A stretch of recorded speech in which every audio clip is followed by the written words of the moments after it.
रात के करीब 11 बजे थे।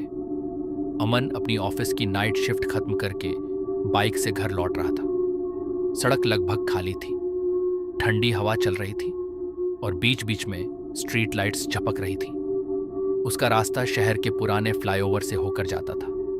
लोग कहते थे कि वहां रात में अजीब चीजें दिखती हैं, लेकिन अमन इन बातों पर कभी विश्वास नहीं करता था। वो आराम से बाइक चला रहा था कि तभी उसे महसूस हुआ कि बाइक थोड़ी भारी हो गई है, जैसे पीछे कोई बैठ गया हो। अमन ने सोचा शायद उसका वहम है। उसने स्पीड बढ़ाई, लेकिन अगले ही पल उसके कान के पास किसी लड़की की बहुत धीमी आवाज आई, धीरे चलाओ। अमन का पूरा शरीर सिहर गया। उसने तुरंत पीछे देखा, लेकिन सीट खाली थी। अब उसके हाथ कांपने लगे। उसने खुद को समझाया, थकान की वजह से दिमाग खेल कर रहा है। तभी अचानक बाइक का शीशा अपने आप नीचे झुक गया और उसमें उसे पीछे किसी लड़की का चेहरा दिखाई दिया। सफेद चेहरा, गीले बाल और पूरी तरह काली आंखें। अमन ने डर कर तुरंत ब्रेक लगाया। बाइक सड़क पर फिसलते फिसलते बची। उसने पीछे मुड़कर देखा, कोई नहीं। पूरा फ्लाईओवर खाली था। अब उसे सच में डर लगने लगा। उसने फोन निकालकर अपने दोस्त रवि को कॉल किया।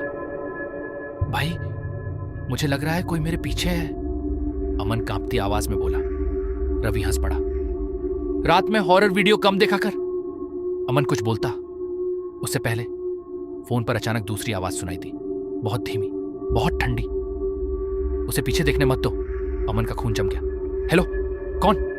रवि चिल्लाया, लेकिन कॉल कट गया। उसी समय अमन को अपने कंधे पर किसी का हाथ महसूस हुआ, ठंडा, बर्फ जैसा ठंडा। अब उसकी हिम्मत टूट चुकी थी। वो पूरी स्पीड में बाइक दौड़ाने लगा। फ्लाईओवर खत्म होते ही उसे एक चाय की दुकान दिखी। वहां कुछ लोग खड़े थे। अमन तुरंत उनके पास पहुंचा। भाई, पानी, वो हाँफते हुए बोला। दुकानदार उसे घूरने लगा, फिर धीरे से पूछा, तुम उस फ्लाईओवर से आए हो? अमन ने सिर हिलाया। दुकानदार का चेहरा उतर गया। उसने धीमी आवाज में कहा, आज फिर किसी ने उसे बैठा लिया। अमन समझ नहीं पाया। किसे? दुकानदार बोला।